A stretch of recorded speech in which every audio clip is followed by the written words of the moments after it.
Today's aim then is to provide you with an awareness of the changes to the scheme and how those might affect you. So my objectives are to give you some background as to why the changes have taken place, an overview of how the reformed teachers' pension scheme will look, an awareness of who will join the career average arrangements, information on when various categories of people can retire, some awareness of how career average pension will accrue under the career average scheme, some information on scheme flexibilities for those who move into the career average scheme, and options for additional pension which exist for both career average members and those who've remained in the final salary scheme.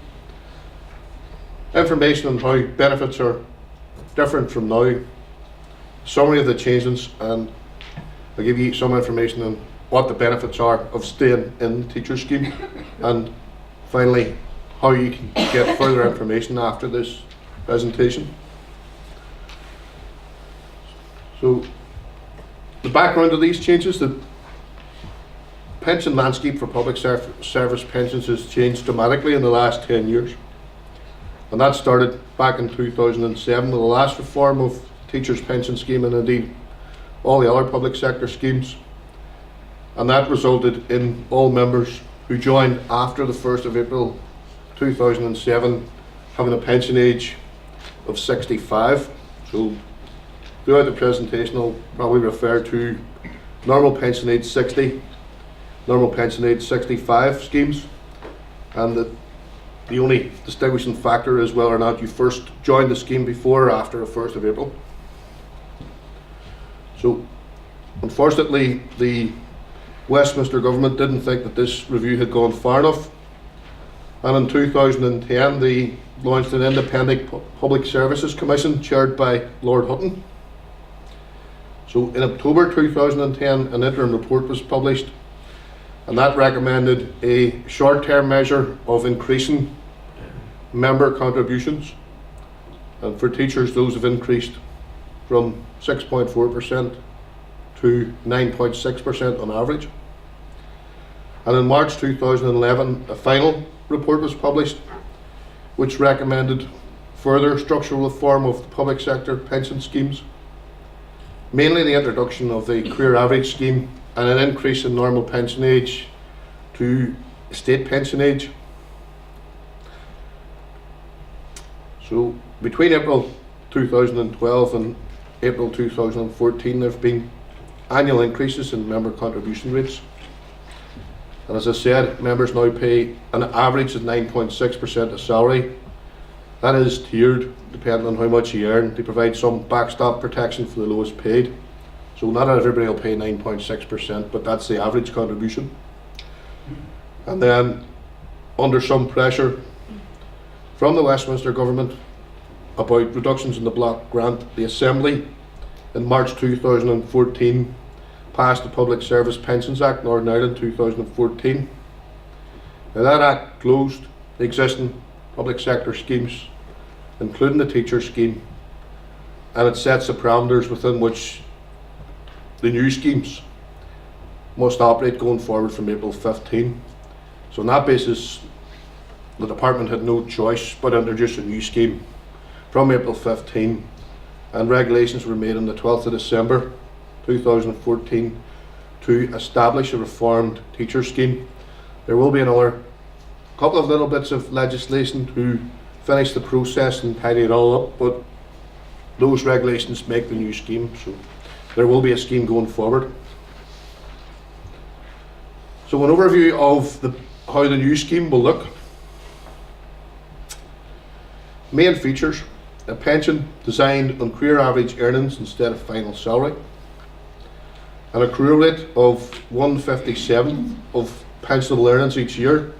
That's basically the rate at which your salary converts into pension going forward. So easy example is if somebody's earning £57,000, and I know not many of you are earning that much, then they accrue £1,000 of pension in that year. Normal pension age has been increased to equal state pension age, and that applies to both active and deferred members in the new scheme. And unfortunately, if state pension age increases, then normal pension age will also automatically increase for all post 2015 service. So benefits or pension which you've accrued on the career average scheme will be increased by the consumer price index, which is basically a measure of inflation plus 1.6%. Pensions in payment will continue to increase and with the prices index, which again is currently consumer price index. Benefits earned in deferment, i.e. if you're out of service for more than 5 years, will increase in line with only consumer price index. Those benefits will not attract the 1.6%. Average member contributions of 9.6% with some protection for the lowest paid. An option to commute at a ratio of 12:1 pension into lump sum, and that is obviously, it's in accordance with the tax limits, and that's around 25% of the fund value is the maximum that you can change from pension into lump sum, which is tax free.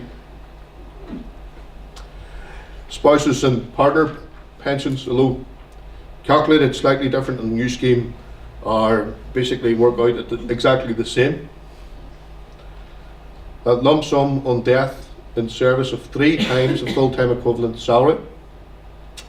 Ill health benefits are the same as in the current open scheme, and there'll be some actually fair early and late retirement factors on a cost neutral basis, except in the case where a person's normal pension age is over 65, and the actual factor, which is normally 5%, would be reduced to 3% a year for a maximum of 3 years. So in respect of any service between age 65 and normal pension age, which is state pension age.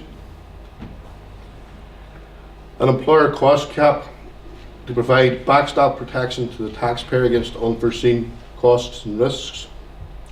That cost cap would not be the same as the employer contribution rate. Certainly initially, it will be calculated solely on the benefits on the new scheme. The public sector transfer club will continue.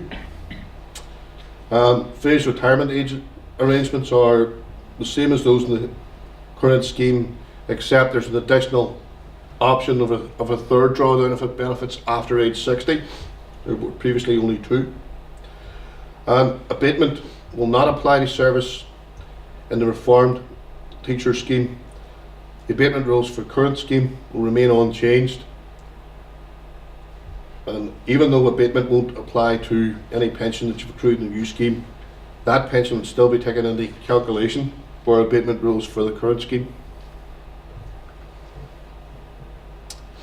Members who leave the scheme and return within 5 years will have their accrued pension in their current scheme, normal pension age 60 or 65, linked to their final salary at retirement.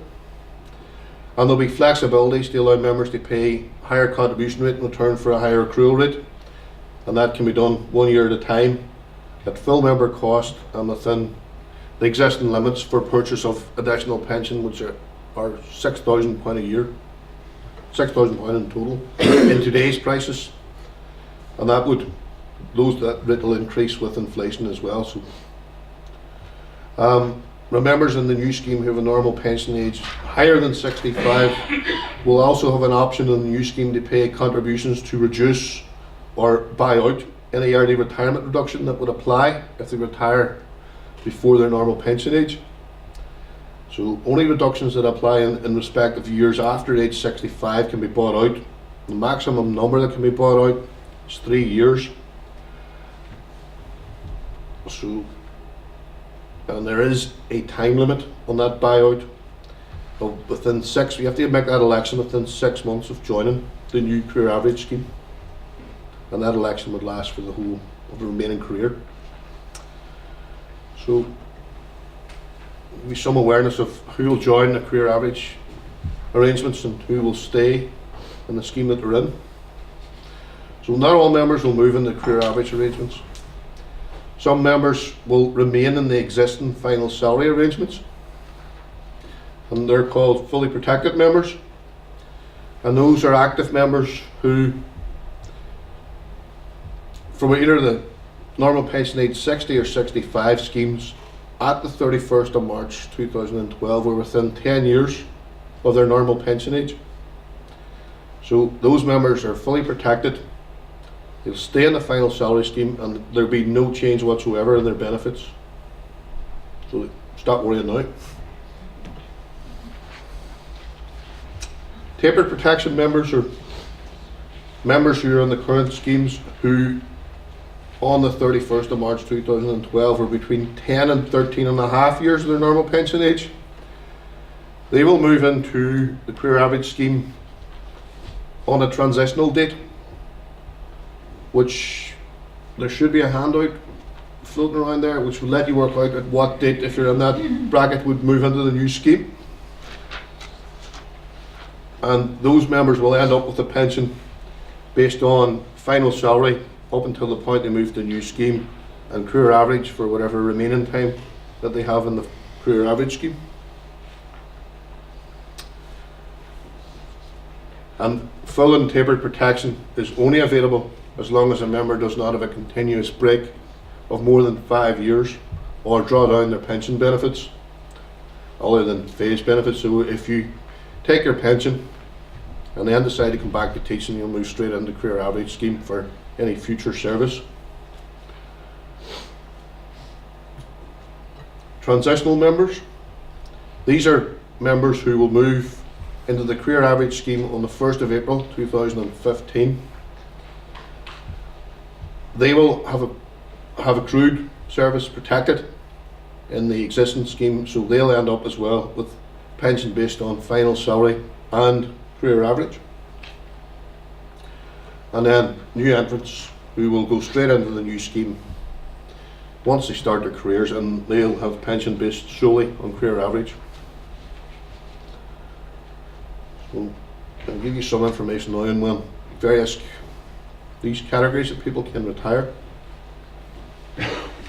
So fully protected member who's no breaks in service more than 5 years, stayed in the final salary scheme, will be able to draw down their retirement benefits at their normal pension age without any reduction, exactly the same as they would have been able to do before we made the changes.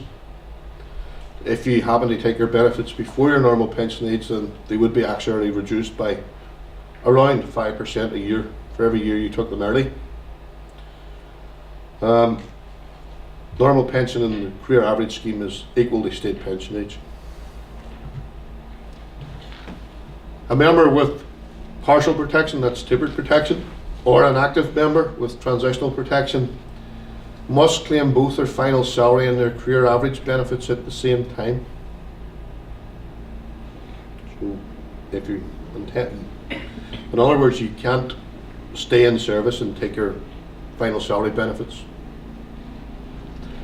And where a member is out of service, if you leave, then you can take your final salary benefits and your career average at the same time. However, benefits taken from the career average scheme would probably suffer an actual reduction for taking them early.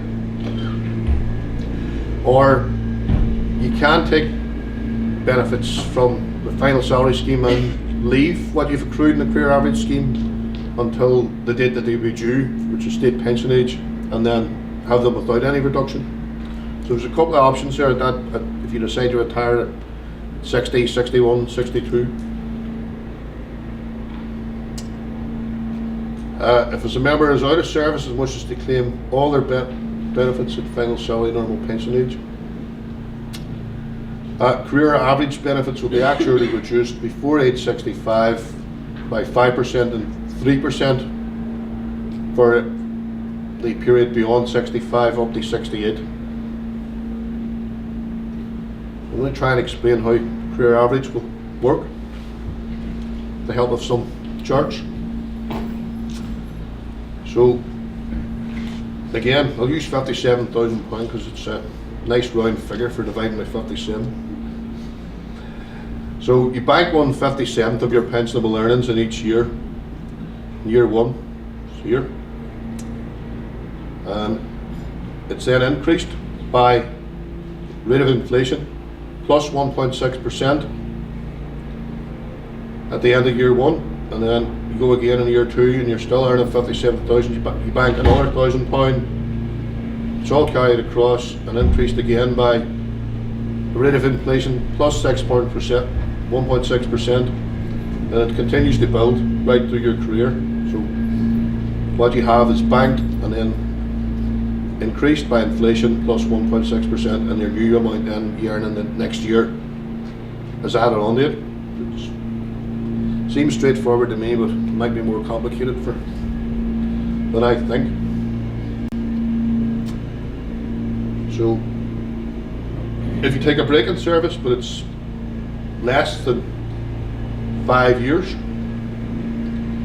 when you come back, you'll still get your increase with CPI plus the 1.6% year. So years 48, your pension stood still. You didn't put any new stuff into it, but when you come back, you still get the increase, and then you start accruing as if you'd never left each new year. It's slightly more complicated when you've left service and you've stayed out for more than 5 years.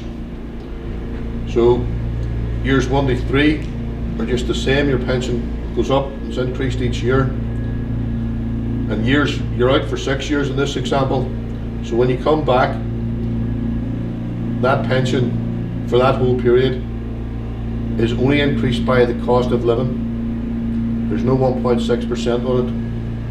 So for that whole period, it's increased at a lower rate. And then when you return to service, that portion of your pension moves across here, continues to increase by only the consumer price index. Any new pension, any service that you accrue after when you join back in again, and it works in exactly the same way as if you'd never left. You get your annual pension carried across, increased by CPI plus 1.6%, and it continues to build in the same way as it had in the first slide. So I hope that has explained it.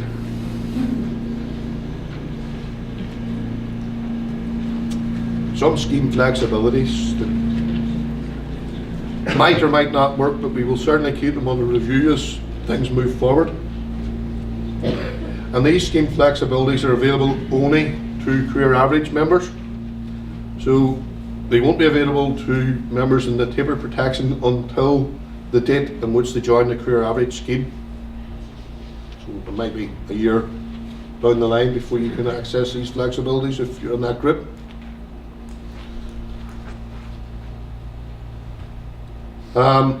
Faster accruals, the first one. Member can elect to pay higher contributions in career average to accrue pension or earn pension at a higher rate. Normal rate of growth for pension is based on 1/57th of what you earn that year, but you can elect to increase that rate of growth to 1/55th, 1/50th, 1/45th of your earnings for that year.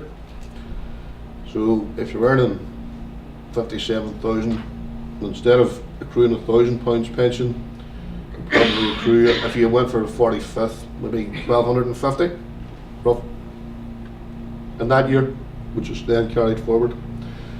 Now, these elections are done on financial year, so it gives you the flexibility to elect 1 year at a time. So in years where you can afford it, you can do it. If you're getting it a bit tight, you can give it a miss. So election must be made before the year starts, and ideally before the end of January, to allow the department and the employer time to process the election. Obviously that's not going to happen in the first year, and the department will be flexible on that. And if a member enters teaching mid-year, then they can make an election for the remainder of that year, but they must make it within 1 month of joining service. Members in the career average scheme can also pay additional contributions, which allows them to retire from age 65 but before normal pension age, without benefits being actually reduced. So members can purchase 1, 2 or 3 years buyout depending on their normal pension age.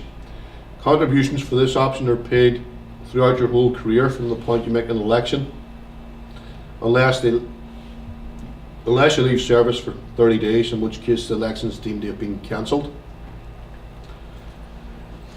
For members to avail of this option, you must make an election within 6 months of entering the career average scheme.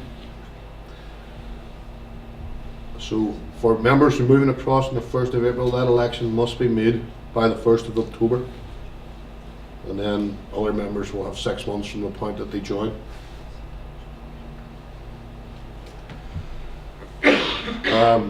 If a member has more than one employer, then they're required to notify the department and the employers that they wish to make a deduction. If a member makes a faster accrual election, they can choose. They have different rates of deduction from each employer, and that's provided they don't exceed their overall limit, which is £6,000 at the minute. If you go for an actual buyout, it applies to all employments. You can't do it individually by employer. So options for additional pension are available to members in both schemes going forward, and it's basically as with the current arrangements, members can purchase additional pension in blocks of £250, and payments can be made on a monthly basis or through an initial lump sum. And then there is always the option of paying additional contributions through an AVC, either through Prudential or an independent freestanding AVC. So I'll try and provide a summary of some information on what benefits are different from now. From April 15, contribution rates for members paying into the scheme are set out here in this chart. Those differ slightly from what they were at April 14. Still average 9.6%, but the main difference is that contributions going forward will be based on actual salary, the salary that you earn, as opposed to the final salary. And that's the rationale behind that, is that the benefits of a final salary scheme, and that people earning more should pay more, don't actually apply to career average, because you're accruing benefits on what you earn. There's no windfalls at the end of possibly at the end of the career. So over time, we'll review this every 4 years at each actuarial valuation, and over time we would anticipate that the number of tiers will reduce, but we will still intend to provide some backstop protection for those who are earning the least, so they may still pay slightly less than. Club transfer arrangements will continue. Detail of the new arrangements are still being worked out by the Cabinet Office, and they've yet to be published. But what is clear is that there will be a 12-month time limit, and they will need to exercise the transfer before a break of more than 5 years service between public sector schemes. So that break is not just a break from teaching. If you broke from teaching and went into health or a civil service, then you haven't actually broke public service out of a public service pension scheme. So the new club transfer arrangements, what I know of them, will put people in exactly the same position as if they had never moved. So that means that the existing arrangements that we have with the Scottish and the England and Wales teacher schemes, and even in the Isle of Man, they no longer apply. The unfortunate thing about that is that in the past there was no time limit for comparable benefit transfers. There still is a time limit on club transfers, and people could defer that decision right up until the point of retirement.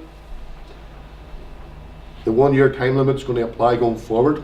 However, we are aware that there will be people who've moved jurisdictions in the last number of years and have deferred that decision. So with a bit of exercise trying to communicate with those people and identify them, and we're given a 2 year grace period for those people to effect that comparable benefit transfer before March 2007. And hopefully, if you don't want to be in that category, if you're in it, tell them. But we will try and identify them all ourselves and write individually to them.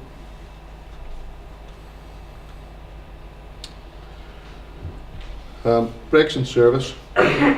Members' final salary benefits continue to be calculated using the final salary arrangements. However, if you have a break in service of 5 years or more, then this can impact on the amount of benefits that you receive when you retire. So if a member is fully protected, tapered or transitional member and have continuous break of more than 5 years and return to employment, you automatically at that point join the career average scheme. So you lose the protection that you had for staying in the final salary scheme.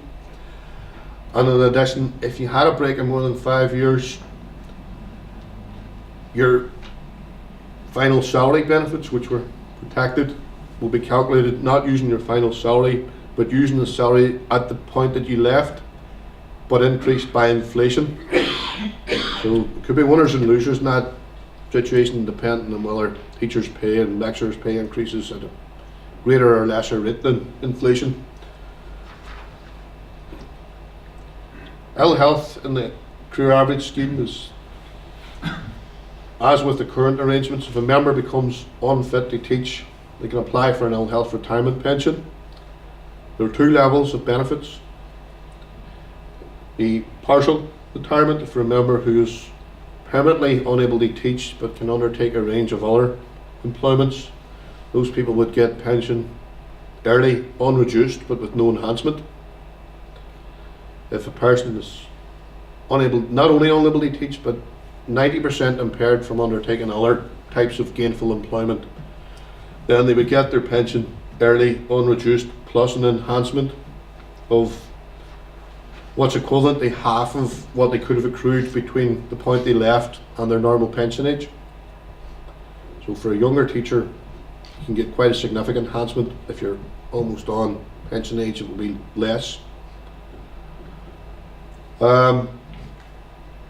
We've also increased the time limit for applying for ill health retirement outside of service to 2 years. It was previously 6 months.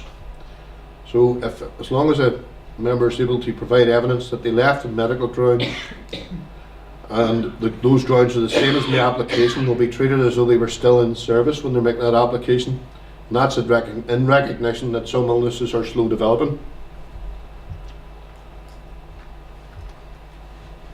One of the key changes is that normal pension age in the career average scheme is equal to state pension age, or 65, whichever is higher.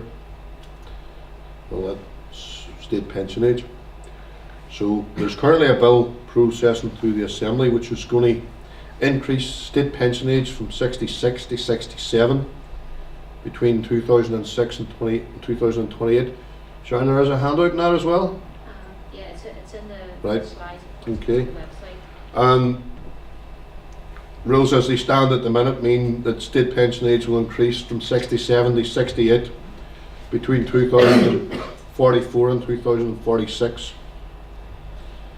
And there's a link in the handouts as to where you can find your actual state pension age.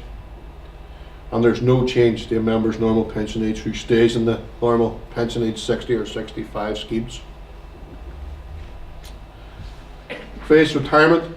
As with the current arrangements, you can take 2 phased retirements from age 55. In the career average scheme, you'll be able to take a third bite of the cherry beyond age 60. The maximum amount of pension that you can draw down it can't exceed 75% of your benefits that you've accrued. Death grant. In line with the current arrangements, there's no qualification period for a death grant. The scheme provides different levels of death grant to be paid depending on whether a scheme member is active, deferred or a pensioner. So an active member, it's 3 times your full-time equivalent salary or your final average salary, which are effectively the same thing. For a deferred member, it's only 2.25 times the scheme member's accrued pension. And for a pensioner, it's 5 years worth of pension, less any pension that they've already received. So simple mathematical calculation tells you that after 5 years then that no longer applies. So I've put up here a summary of the changes, and I've covered all these, so I'm not really going to talk through them. I'll just leave them on the screen a wee minute. Those are actually in your additional handout, those slides are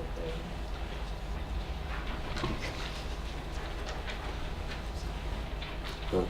Yeah, they're included in the slides.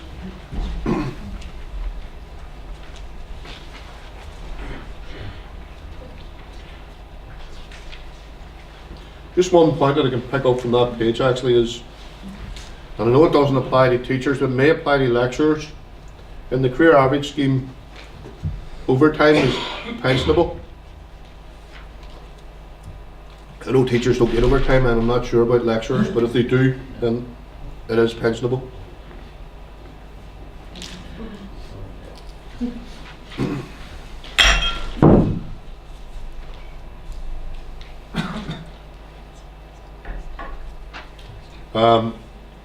Just to point out, the only thing I'll point out on that page is that in the career average scheme, as is with the normal pension age 65 scheme, there's no automatic lump sum.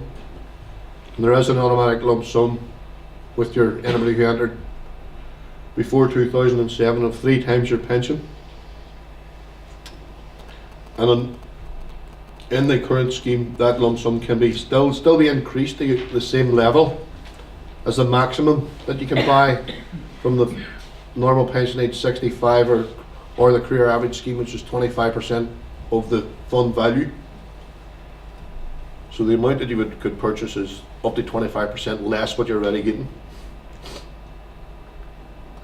So even though there are some significant changes to the scheme, we still believe that the teachers' pension scheme is a good scheme, and I'm going to outline some of the benefits that are still remain. Provides a regular income when you retire. Provides your family or other dependents with financial protection after you die. If you become too ill to work, you can receive a pension early. There are options for purchasing an additional pension.